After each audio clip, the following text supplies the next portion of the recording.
Good afternoon, everyone.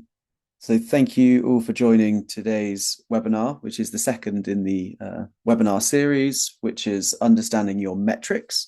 For those that haven't met me, my name's Dan. I'm one of the directors of LandApp, and I'm here to give you a bit of an overview on what we're doing. This webinar series is purposely aimed at farmers, so it's going to be hopefully jargon-free and really to try and demonstrate to you the value that we are bringing to thousands of farmers across the country, and you will hopefully leave today's webinar better equipped in understanding what our nature risk resilience reporting tool does for you. Just before we start, a bit of housekeeping. If you haven't been on one of our webinars before, because it is a webinar, your camera and microphone will be remaining off for the duration of the webinar, but that doesn't mean we don't want to hear from you. We have enacted the Zoom Q&A button, so hopefully at the bottom of your screen, if you hover over, you can ask some questions, and Swanee from our team is going to be looking after that throughout, and we've got a dedicated 15 minutes at the end to answer those as they come up. If there's time, I'd like to stay around for a couple of minutes after the webinar stopped. So if you want to stay on for a little conversation, please do. And as it's being recorded, we will be sharing the recording with all of you, plus anyone who registered that couldn't make it, hopefully within the next 24 hours or so. And then finally, as usual, we do have a little survey that we ask at the end of any webinar. So as soon as you leave the webinar, whether that's right at the end or if you need to leave throughout, please do spend just 30 seconds answering those quick questions. They just help inform where the direction of these webinar series go. So, as I said, this is webinar 2 of our 3-part webinar series around nature risk resilience reporting. Today is very much a bit of a recap of what we spoke about last week. So we're going to spend just under 10 minutes just touching on last week's presentation and where we got to. And then we're going to spend roughly another 10 minutes just doing a bit of an overview on the data itself. Where do you find your metrics? How do you start to understand them? And a bit around the mapping interface. And then we're going to spend a majority of today's session really getting under the skin of the metrics themselves, so you feel empowered by the end of the session to really understand how you could use them on your own farm. It's worth saying at this point that we don't unfortunately have a speaker joining me, but we have got 3 great case studies that I'm going to be talking through with real-world farmers using the real-world metrics to make decisions and celebrate the great things that are already happening on their farm. And then, as I say, there's a Q&A at the end, which we'll reserve 15 minutes for, and we should be able to wrap up everything by 5 p.m. So just as a bit of a recap where we're at the moment, as I said, this is a 3-part webinar series. We've completed webinar 1, which was mapping basics and baselines. And that was just us going through just the foundational understanding of how a digital map is set up and how you can get a baseline habitat assessment for your farm. If you didn't catch it, not a problem. We've uploaded it to our YouTube channel. One of our team has made a useful QR code at the bottom, so you'll feel free to scan it on your phone, or you could just go onto YouTube, find the LandApp page, and you should be able to find the webinar nice and front and center. Today is webinar 2, where we're going to be looking at understanding your metrics and understanding the data that we're collecting and helping you interpret it. So it's going to be a bit of a deep dive into the data points, some of the key metrics, like I say, for hopefully you going away, looking at your own scores and understanding what they mean for your farm. And then in 2 weeks' time, so on Tuesday, the 16th of June, we're going to be doing the 3rd and final webinar in this series, which is looking into the future. And that's really future planning on your farm and how you start building evidence for the things that you want to do. Within both of those web sessions, we will be talking about a lot of metrics, but I'm hoping today's webinar puts you in really good stead to start building really solid future plans that maximize some key metrics that we're looking at today. And what I wanted to just touch on again was just why we're doing these webinars in the first place. Like, what's the purpose? Is, we've got thousands of farmers now have come through the nature risk resilience reporting tool through various retail partners and processors and estates. What we want to make sure is that throughout that entire process, that the farmers coming through it feel and understand the value that it also brings them.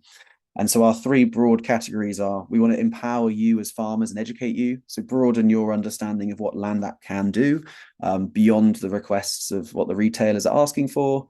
We want to demystify the metrics and give you peace of mind around how the data is being collected and being shared as well. And also, we want to move away from just being seen as a compliance tool. A lot of these retailers are requiring these data points for broader projects and understanding of their supply chain, but there's some real commercial value that the product can bring to your farming business, but it does take a bit of time, and we're hoping that these webinar series empower you to see that. As a reminder, what is the Land App? We are a mapping platform.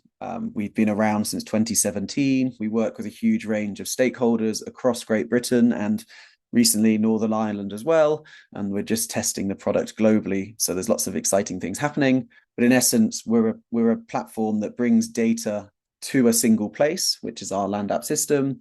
We allow people using the system to connect with one another. So we've got real state-of-the-art collaboration functions for 2 or more people to be sharing the same map at the same time, with the ultimate aim is to help you make decisions.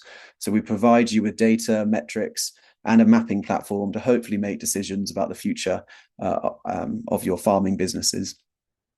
And a real key element to what we do is we are put data security and data standards at the forefront of everything we do.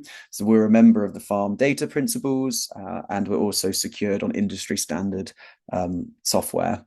And so if you want to learn more about the Farm Data Principles, do visit our website. What does that mean for you? It means you own your own data when you come through the system, and it means you have the right to be forgotten at any point as well. So if there's any point you want to speak to one of the team, do get in touch. We can steer you towards all those documentation as and when needed. So the final thing I want to recap on from the last session was we were getting to the point where what we're hoping for is that your farm is represented once in the digital space, and that one farm's data points can be shared with trusted partners like your processors, and aggregated scores and anonymized scores or farm level scores can be shared with further suppliers as well. So we work with a number of different retailers, we work with many processors, but we're ultimately just wanting to have one farm map about your farm.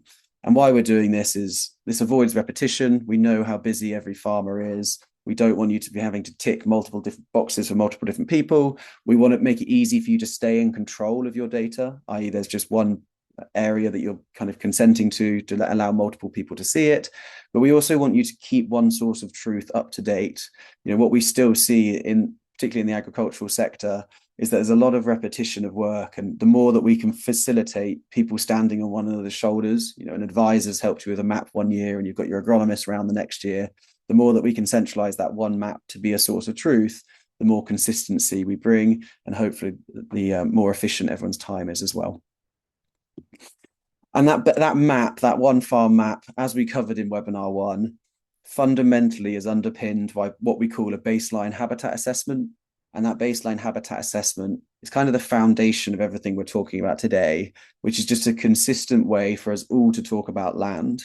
It basically allows us to capture what your farm is made up of, both its existing boundaries, where is the field parcels, where are the edges of your ownership or your tenancy, but also all the physical assets that fall within those boundaries. So every arable field, every grassland, every building, every woodland, etc., provides us with an accurate understanding of what your land currently looks like, where it is in the world, and what it's currently delivering for nature. And that is all underpinned by what we call the UK Habitat Classification. You can learn more about the UK Habitat Classification by going to their website, which is on the screen at the moment. But it is just a standard way of capturing information about land. It's worth saying, though, that one farm map is yours and you own the right to that data. And throughout this entire presentation, when we say you're sharing data with a retailer or sharing data with a processor, you're not sharing your map with them, you're sharing your scores. And today's session is very much about understanding what those scores are. So just to reiterate, when you do submit your data to a retailer, they won't have access to this map. They will have access to a set of metrics and scores about your farm, which just tells them in a consistent way how different produce types are performing for biodiversity, for nature, and some other metrics as well. So the assumption is that everyone on this call then has at least understood the premise of a baseline habitat assessment. If you haven't got one, that's not a problem. The session's still going to be useful to you, but I would really recommend after this session to go back to watch webinar 1 on YouTube just to catch up on how you can get a baseline habitat assessment. But many farmers, like I say, thousands of farmers have now got this on the Land app. So very much today's presentation is around our farm level metrics, and I'm going to be spending a good while today talking through our farm level metrics that we generate, just to make sure you understand what they mean and how you can interact with them and use them. So the first thing I'm going to show you is just simply how do you access your farm metrics. So many of you would have come through the system already, and I just want to ensure that everyone knows how they can find the map that's relevant to their farm and where within that map the metrics sit. And to do that, I think the first thing to say is that for those that have access to their map, it should look like this. As a reminder, we're at the landapp.com. Within the landapp.com, when you log in, you should be able to see your maps within there. If you don't, always at the bottom right-hand side, there's a little chat bot. It's not a bot, sorry, it's a human. I shouldn't say bot. Send us a message. That is a human 9 to 5, Monday to Friday, who can help you locate a map if you're struggling to find it. But in essence, you should be able to see the map that's been generated for you.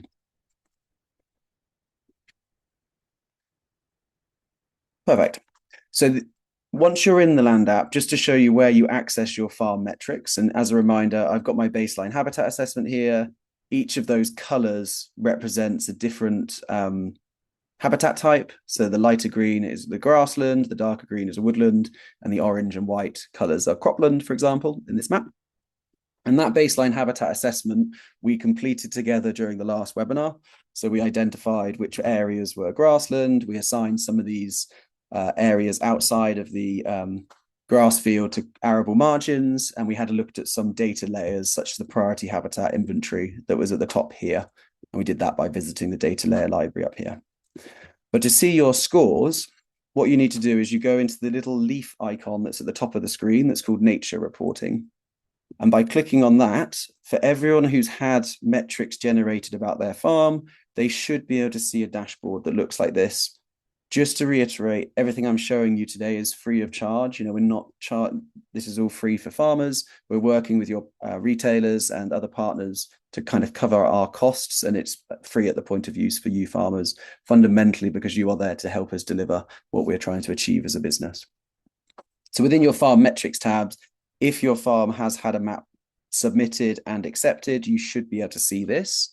It is worth just showing, though, that if this farm metrics tab is empty or you can't see anything, please ensure that all the farm info bit is completed. And what I mean by that is that all of your farm details are up to date.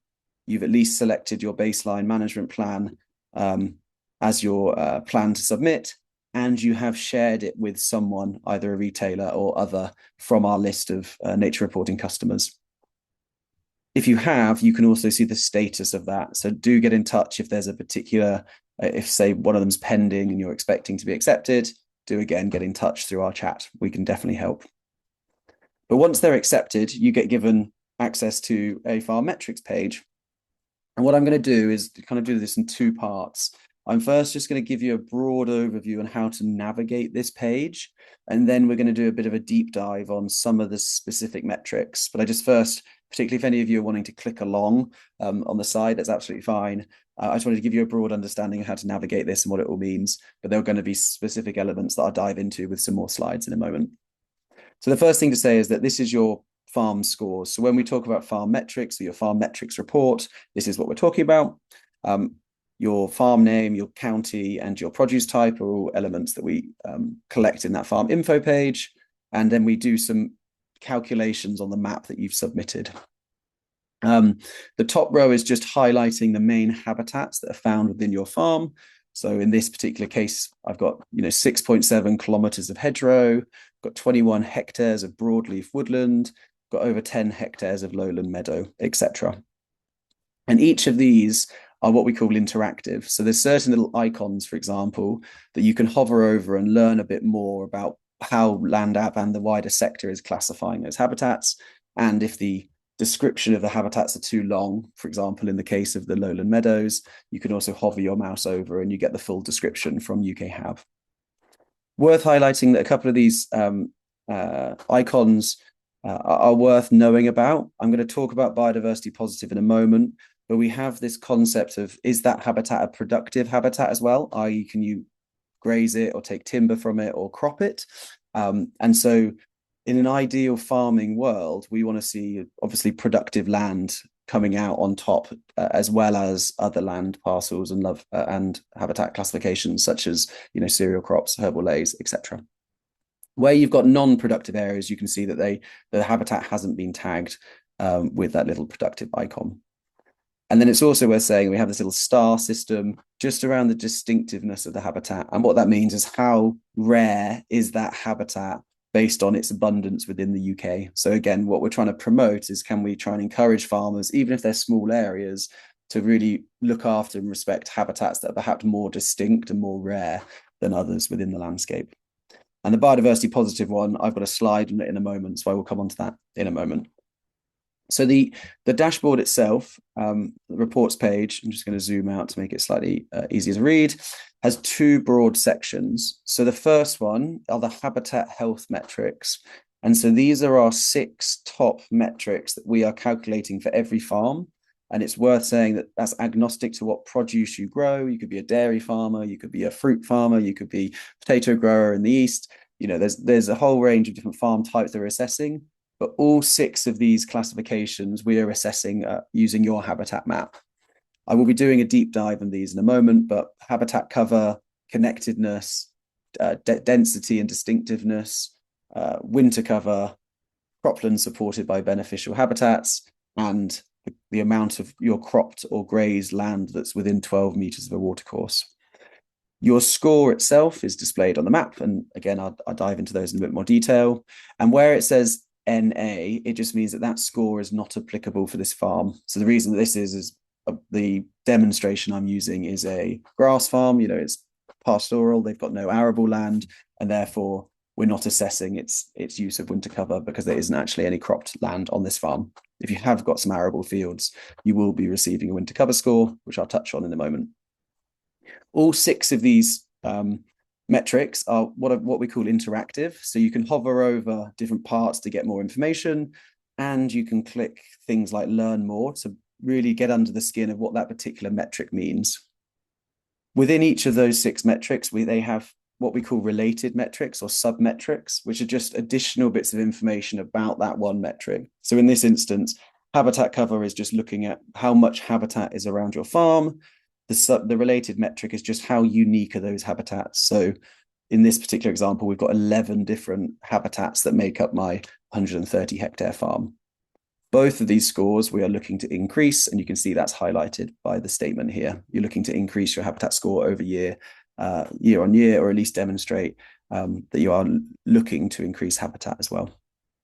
So they're all interactive, and you can kind of scroll through the different habitat metrics by using the little navigation arrows at the top, like so.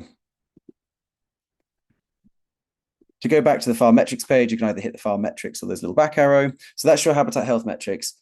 And I guess a broad understanding is that these 6 metrics, providing you have management control over the land, are metrics that are fundamentally in control by you as a farmer. So these are things that you can change. You can look to improve your connectivity, providing you've got landlord's consent, for example, and you can look to improve the habitat cover or the amount of winter cover that's across your farm. The second section that we call your farming landscape are things that perhaps aren't in your control. How much of your land is peat, or how much of your farm is in a flood zone, or how much of your farm is in a water stress catchment. And we've purposely separated these because we know you can't control everything, but we do want to give you transparency on kind of the information that we have available to us about your farm. So we can now quite readily, once we've got a boundary, tell you how much peat is there. And that's not necessarily to say you have to change your soil type. You can't do that. But being aware that you've got peat and giving you practical support on what you can plan on that peat is kind of why we want to be in business, is we want to support you farmers making decisions, but give you the transparency about the different elements that we know about. So for this example, probably not as exciting as some of your farms, but 0% of the farm is in peat, 0% of it's in a flood zone, and 100% of it is in water stress catchment. So if I was a farmer here thinking about the water stress and water security and how I'm, was thinking about how I hold more water up and consider wet features is something I should be prioritizing, whereas flooding is perhaps less of a risk for this particular farm. Other metrics that you can have a little look at, like I said, I'm not going to go into each of them, but we've got, for example, the ecological condition of your local river. We know this is a particularly important thing at the moment in the press. And again, this isn't to say that it's your responsibility to fix this, but it's just to make you aware of when your river was last assessed, what did it score in terms of its water framework directive from high to bad. And in this example, 100% of the river that flows near my farm or this demo farm is of moderate condition. And so just being conscious of what your ecological condition of your water body is, because over time, we'd obviously love to see everyone's farm's water body ecological conditions increase. We know there's a lot of nuance in it, and that's why it's not in that top section. It's very much part of your wider context, but just being aware of it is definitely helpful when you're making informed decisions on the ground. And so these are the data points that we're collecting on your farm. And these, when we say you're submitting data to your supermarket or to your retailer or to your processor, it's these metrics that they see. They don't get that farm map, but they do see that, in this case, Demo Farm, who's in Surrey, who's a dairy producer for us, scores these different metrics on their farm. Okay, so they do see, habitat cover. That's with the caveat. Remember, if you've opted into anonymity, the name farm and your surname doesn't appear on that submission. Okay, so that's kind of a broad understanding of where to find your metrics. You find it in your map, and it's within that little leaf icon. So what I'm going to spend now is 15 minutes or so giving you a bit of a high-level overview of the key metrics. So I just touched on some of them, but I really want to get under the skin so you understand what they mean. And then I'm going to talk about some case studies to bring it all to life about what's actually happening on farm. So those first six categories, six metrics that I showed at the top that fell under that habitat metrics are all driving what we call Lawton's principles. That's bigger habitats, better habitats, and more joined up. And so these are six metrics that really help you understand where your farm is at the moment. And, from the thousands of farms that we've come through, there's been some real amazing stories coming out. And so just to reiterate, this isn't about you improving for tomorrow. This is just really about understanding where you're at the moment. What are the great stuff you're already doing, or where is there room for improvement? So yeah, habitat cover, and I will, for each of these, I've got a set of slides just to dive into them. But habitat cover is kind of our first major metric that we use, which is just what proportion of your entire farm is dedicated to biodiversity positive habitats. And I'll explain what those mean in a moment. How connected are they is then demonstrated through a connectivity score, which we call connectedness, which is just what proportion of your habitats are connected to one another. We then use the biodiversity net gain framework, so that's what BNG stands for, to basically not assess your units for sale, but instead to quantify in a consistent government signed off way how dense your habitats are and how distinctive they are. And so the biodiversity net gain framework gives us a really nice way of quantifying that this farm has a lot more rare, dense habitats compared to this farm, which is a bit more extensive and has less distinctive habitats. We also talk about winter cover. So one of the main metrics that many people are looking to promote is, are you protecting your soil through the high risk months? So through November and January, what your cropland's potential is for integrated pest management, which we call IPM. And I'll dive into that in a moment. And then what proportion of your farm's cropped or modified land, so that productive land, is within 12 meters of a watercourse. Because one thing we want to assess is which parts of the country could perhaps widen buffers, and to try and open up opportunities for additional funding streams from things like water companies. Worth saying that everything I talk about today, we do have a landing page and we will circulate that afterwards, which is in our help center. So we've got a help guidance really about how do you understand your metrics, and everything I'm talking about today, you can cover within that help guidance there.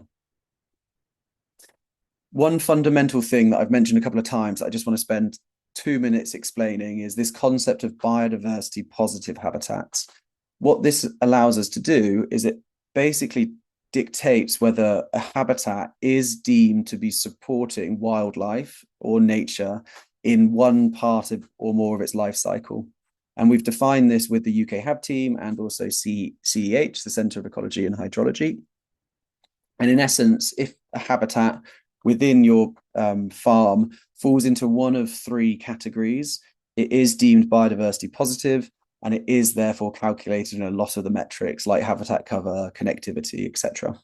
And basically, all natural and semi-natural habitats count. So that excludes things like modified grassland, and that excludes things like cereal crops, but all your woodland, your scrub, your rivers, all of your native woodlands, etc., they all can count towards that natural and semi-natural habitats.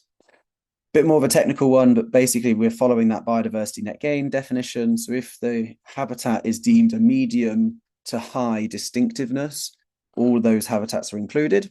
We do at the moment have the exception of green roofs, cemeteries, and churchyards. We're just working through that. So if any of you own a churchyard, we know many of them are very good for nature. It's just we're trying to work out where that distinction falls.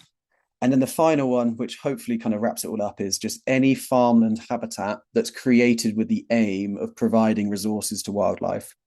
And so that can be any wildlife, that can be worms right the way through to mammals, but that could be things like beetle banks, wildflower strips, tussocky grasses, etc., etc. So all of those habitats that you're creating on your farm, whether within a stewardship agreement or similar, or outside, are contributing to your score. But we only know when you've got them, when they've been mapped. And that's why it comes back to that. Is your map correct? Can we update it to make it more accurate?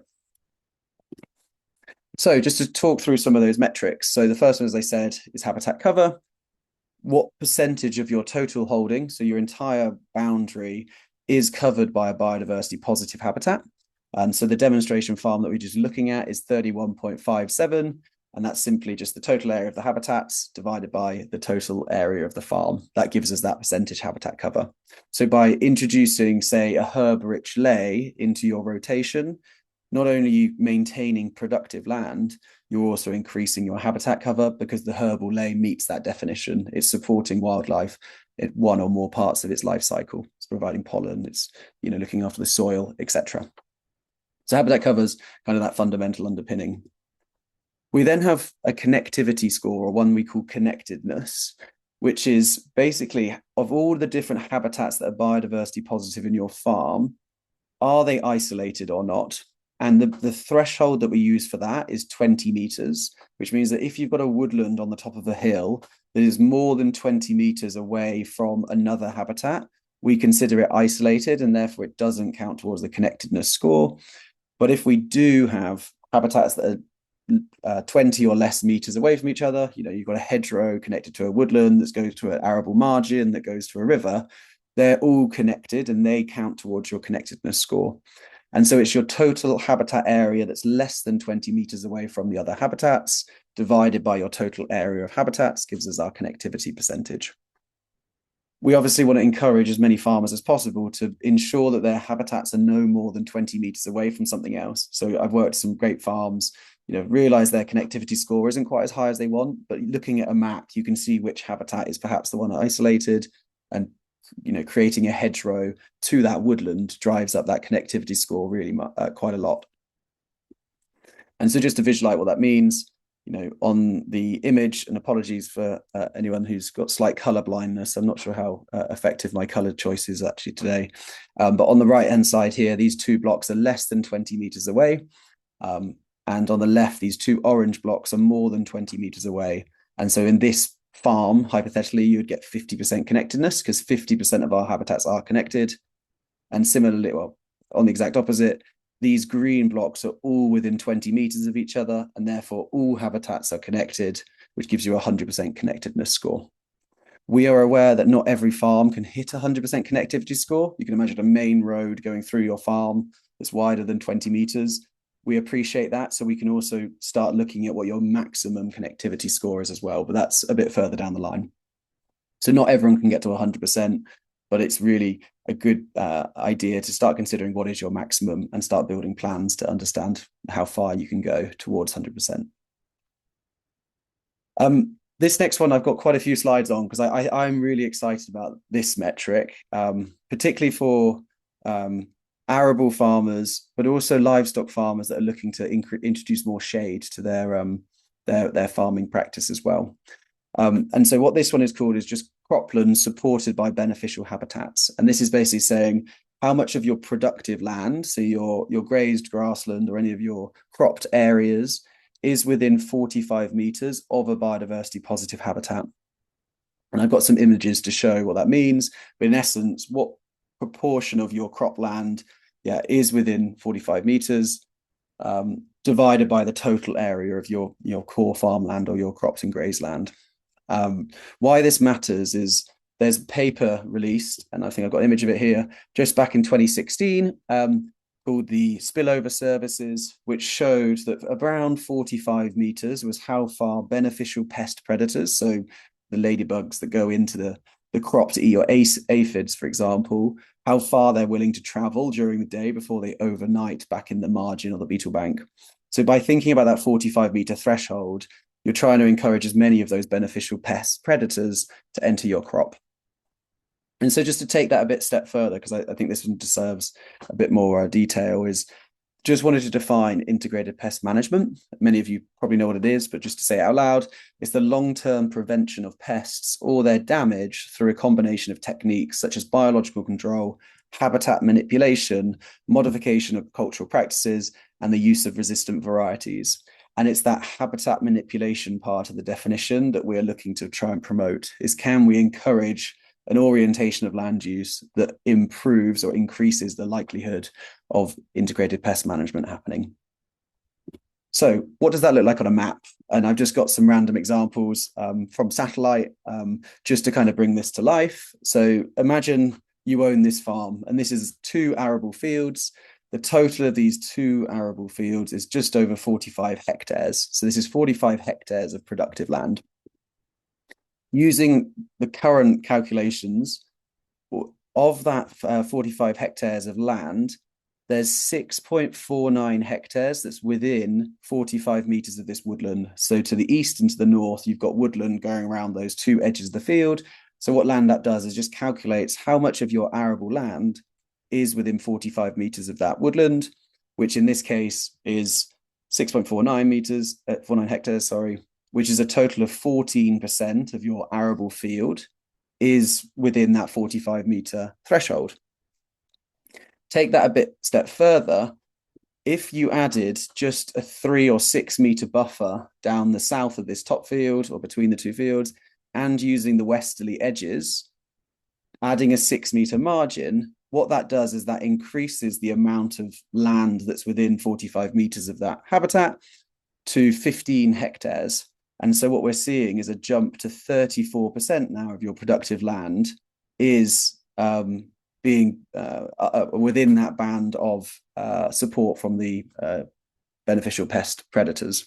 So yeah, just to recap, by basically adding a 6 meter margin, our integrated pest management potential has jumped 20%. So 20% more of our productive land with just a 6 meter margin is hopefully benefiting from those natural pest predators.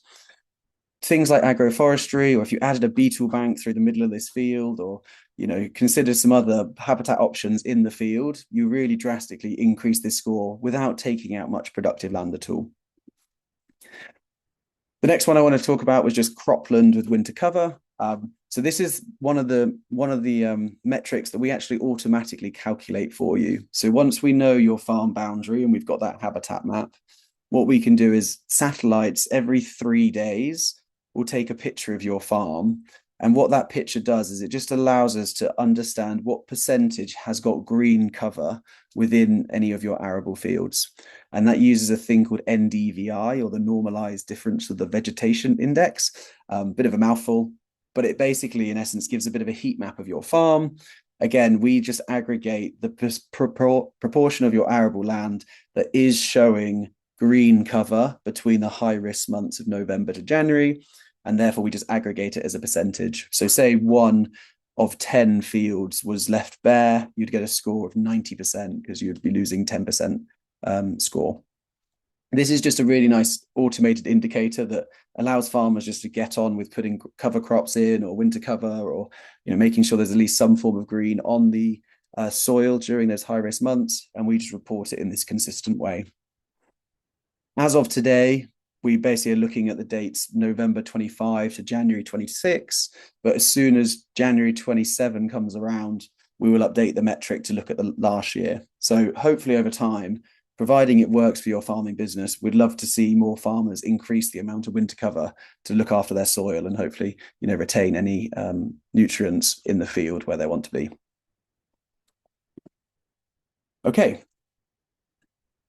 So that was a bit of a high level overview of our different case metrics. I can see there's a couple of things in the chat, and also please do use the Q&A if there's anything that I've said that you want me to go over again. But what I wanted to do in the final 10 minutes is just talk through some of those metrics through the lens of actual farmers who have taken those metrics, understood their metrics, and built actual plans or demonstrated what they're doing through the lens of those metrics. So the first thing to say is we have a case studies page on our website. If you just visit thelandapp.com, you can read all of these case studies and more, but I've just chosen 3 of my favorites just for now, just to articulate some of the metrics that I've just spoken about.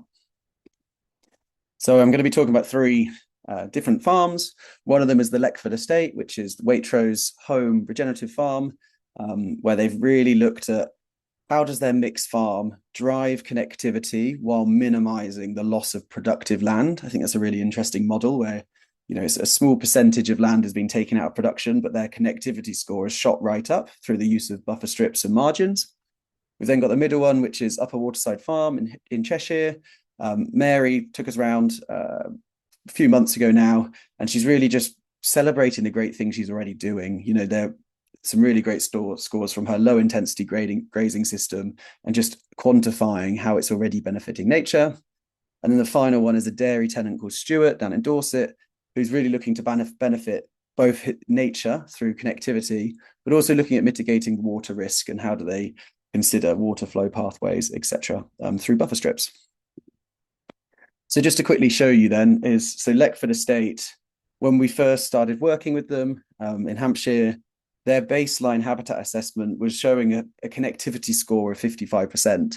And we worked with their team, and they were building, I think it was a countryside stewardship application. And just by introducing margins around their main arable fields, which are these orange lines in here, their connectivity score now has jumped up to 99%, because what's actually happened is all of the isolated habitats that perhaps weren't joined up through the center of the estate, these margins that they've introduced are now doing that. So there's a corridor across the entire estate, apart from there's a small section of the farm in the northeast that we just can't connect to just through infrastructure. But also while doing that, 11% of the, there's been 11% extra productive cropland that's now benefiting within that 45-meter buffer that I mentioned earlier, that integrated pest management potential, so another benefit. But I think the outstanding fact is within that 900 plus hectare farm, by doing all of those stats, they've only taken out less than 1% of productive land. So it's still very much a mixed farming system. They've still got lots of arable land. They've just really maximized some of these scores by putting them in the right place without taking too much land out of production.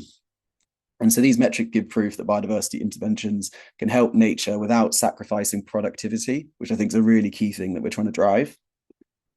The second one is a little video. So I thought rather than showing a map for this one, I just thought I'd show a little video of Mary that's on our YouTube channel. You can go have a look, but we had a tour around there last year, and we basically baseline habitat mapped the entire smallholding just near Manchester. And as the 7th generation farmer, there's a lot of really nice habitats that Mary and her family have established.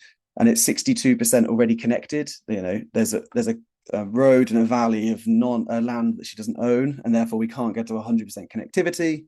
But nearly 50% of the entire land is deemed biodiversity positive, and that's because she's got species-rich grasslands, but also really wide scrub corridors, great wetlands, etc. So just growing food in a, I guess in this case, quite a low intensity way is already demonstrating quite a lot. So in terms of future planning, you know, Mary's not looking to do anything radical. She's just really grateful to be able to celebrate some of the great things that they've been doing for the last number of years. And so, yeah, the impact allowed her to celebrate nature positive contribution to Waitrose supply chain with transparency. And then the final one, which is Stuart Rogers, dairy farmer down in Dorset. What Stuart's done is, did the baseline assessment, understood that already quite a lot of his farm was benefiting from that integrated pest management. So I think 70% of his cropland was. They've got quite small fields, nice hedgerow corridors around the outside. But by looking at the metrics, really started to build a bit of a plan on where he can introduce some connectivity corridors and where the flood data and that flood risk data that I mentioned before could also be mitigated. So looking at water risk metrics and just the placement of buffer strips that not only address the water risk, overland flow, for example, but also maximize the connectivity. So again, a really nice case study for you to have a look at. The impact then, these, the mapping and metrics showed Stuart exactly where he planned to put buffers, and he's also exploring agroforestry as well. So looking at where his agroforestry can have the most impact on these metrics.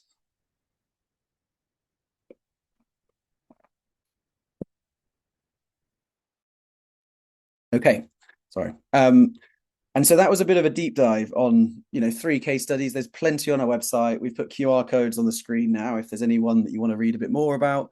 But they're all really real life farmers and real life farms using these metrics not to eliminate productivity, and that's definitely not the case, but to use them to strategically plan how nature and farming can fall together. And that's ultimately why we are working so closely with these retailers. It isn't to tell you to change your farming practice and revolutionize everything. It's trying to understand what little wins you can make that have a bigger impact on nature than you may first think. So before we come on to Q&A, it's worth just reiterating, we have got a really dedicated support team. So if you've got any questions or if anything's come up today, there's a contact form on our website, and in app, we have got the little messenger. So do feel free to drop us a message and get in touch. But for the final 15 minutes, I'm going to look at the Q&A and hopefully answer some questions. So first question, I don't have a name, but it says, I missed the first webinar on the baseline process. Is there a quick way to catch up? And will today's metrics make sense without it? So yeah, the first webinar we have got a recording of. It's on our YouTube channel. So if you haven't got a baseline yet, I would recommend watching that, or reach out and we can provide you with guidance on how you can create a baseline yourselves. But yeah, today's hopefully webinar makes sense whether or not you've got a baseline, because I think this is the metrics that really make it worth putting in a bit of time to get your map up to date. Have a look at that, have a look through those lenses, because those metrics can be really useful when making decisions on the ground. A question around what's the definition of buffer strips? If we use single rows of flowering species for beneficials and or barley strips to host cereal aphids as food for beneficials, that we inoculate the beneficials and cereal aphids create corridors every 36 to 40 meters, would this impact the connectivity and cropland supported by beneficial habitats? Got a bit of a mouthful of question, but yes, in essence, so the way that you map them, and actually I could probably go on to a map, is let's just hypothetically say that this is your field, and what you're saying is you're in a field of barley, so we could just call this a cereal crop for now. And what you're saying is that every 36 to 40 meters, you are creating, question's gone. You're creating,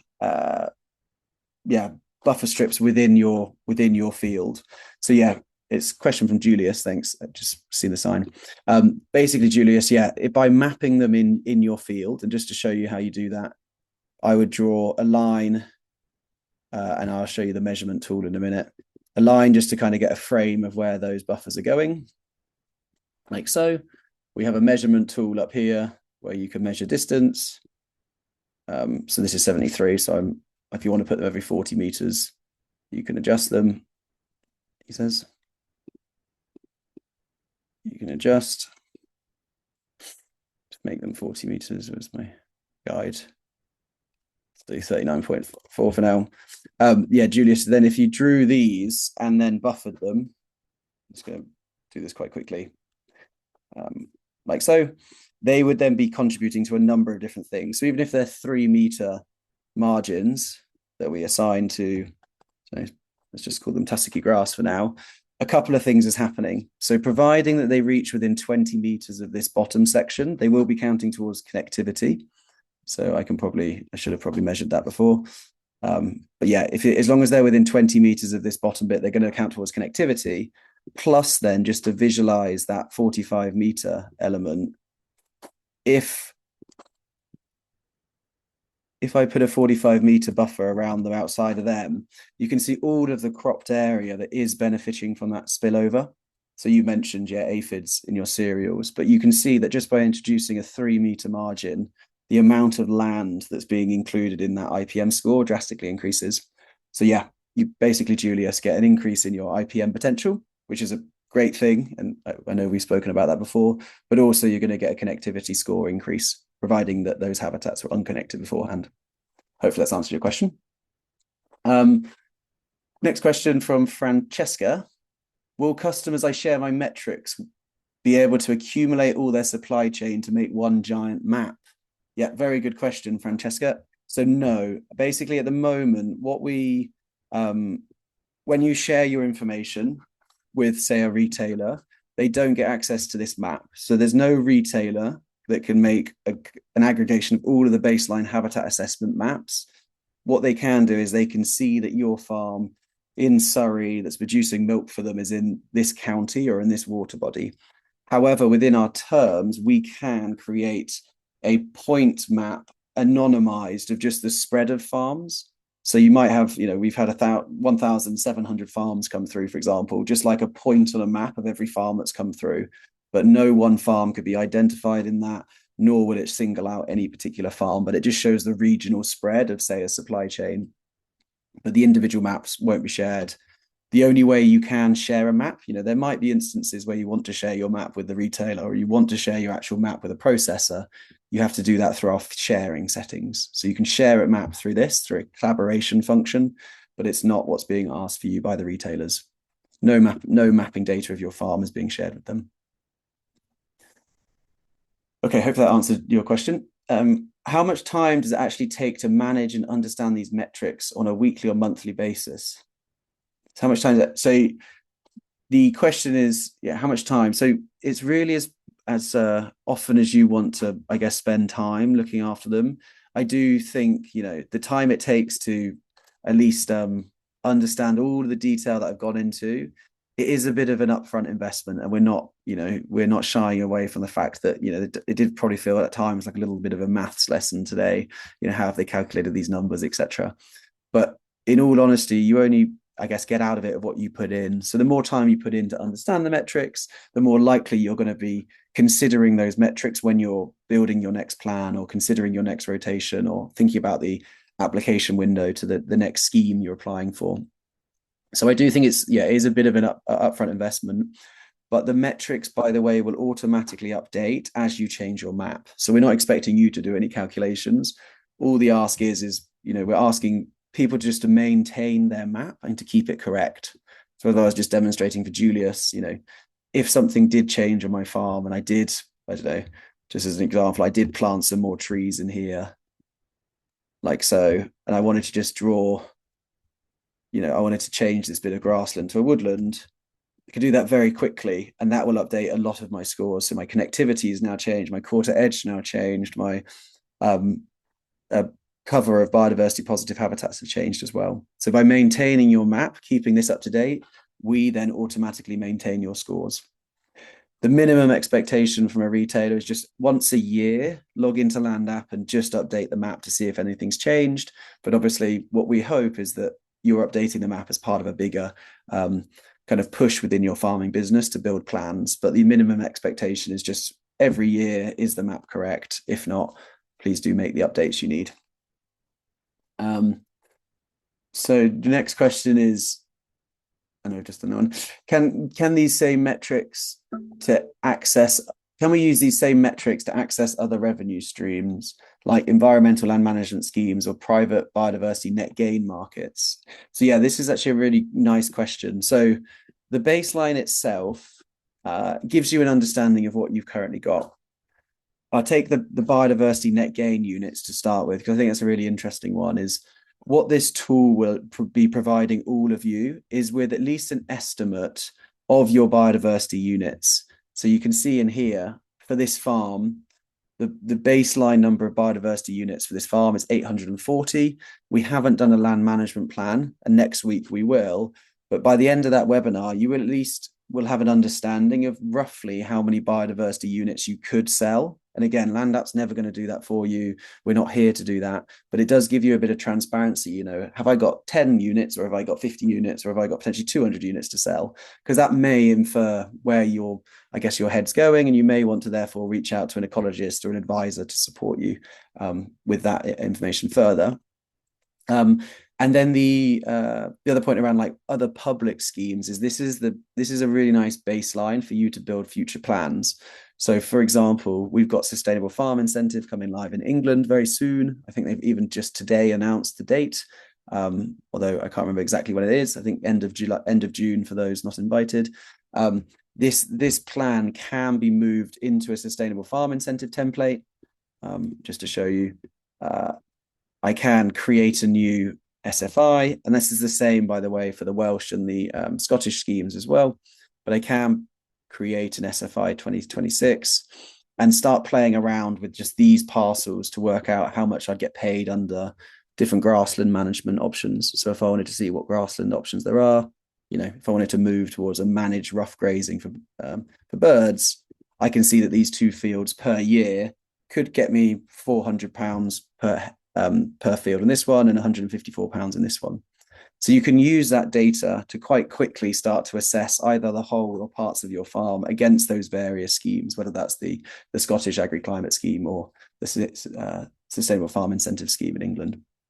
So yes, I guess to answer your question is they can be used, but they're not themselves. You can't just apply with them. You've got to at least put some thought into how they're, I guess, actually going to fit into the scheme itself. So yeah, just someone's asked, how is biodiversity positive defined? So yeah, I'll put that slide back up because it is quite an important one. And we do have this on our help guidance as well. I think we've got it in our FAQs, is like all habitats that contribute to the life cycle of wildlife. So they're created with the aim of providing resources to wildlife. And they're also natural or semi-natural habitats. So yeah, we've got a list of those that do and don't. Within your dashboard, you can see whether they do or don't through that little tag that I showed you earlier. So for example, you know, you've got this little blue butterfly tag that shows the biodiversity positive ones. But if you went on your full list, like this one, those that don't have that blue tag, such as my urban, other developed land, built up gardens, mosaic of natural surfaces and buildings, they don't have that little butterfly tag, nor does conifer woodland. So you can just see from that little tag which of your habitats are counting towards biodiversity positive, which are these ones, and which ones aren't. So these ones don't have the little butterfly tag, therefore they're not counting towards biodiversity positive. Okay, and then I think there's just one more question, which says, is our data shared with any third parties outside the specific supermarkets we supply? That's a really good question, and the short answer is no. You know, we are a tool that's being, you know, used and trusted by thousands of people. You choose who you share your data with. You know, LandApp isn't going to share your data with anyone without your consent, and that's why we've built this little front end for you to choose who you share your data with. So, for example, I've done it with a demo, but I could share it with any one of these retailers if I chose to. You know, I can type in their name and find them, but that's on you to do as a farmer. You know, without your consent, we can't share your data. You own it. We're just providing a tool for you to be able to satisfy one or more retailers and your processes all in the same data submission and keep them up to date. Okay, I'm going to take a breather. I feel like I've done a lot of talking. So I think we're going to call it there, unless there's any final questions. Just want to say thank you guys all so much for listening, and hopefully that's been a useful session. We are obviously putting on that final webinar, which is, let me just put it back on the screen, on the 16th of June. By default, just to make it easier for everyone, by registering for one of them, you've registered for them all. So if you can't make that webinar, you will at least get sent the recording. But during that one, I'm really excited to dive into the future planning element. Is, how do we understand the potential of your farm? How do you build a plan that starts to maximize those scores, just like those case studies did, whether it's connectivity, whether it's habitat cover, whether it's your flood risk, whatever it may be. That session's really going to be giving you the tools and the skills to look at your metrics, choose some of those metrics, and update your maps and the future plan that you build in those maps to really show the potential of your farm. But saying that, I think we're going to leave it there. Thank you all so much. As a reminder, when you leave, please do answer that short survey. It really helps inform the next step of these webinars, and looking forward to seeing some or all of you during the next session on Tuesday the 16th. Thank you so much and enjoy your evenings.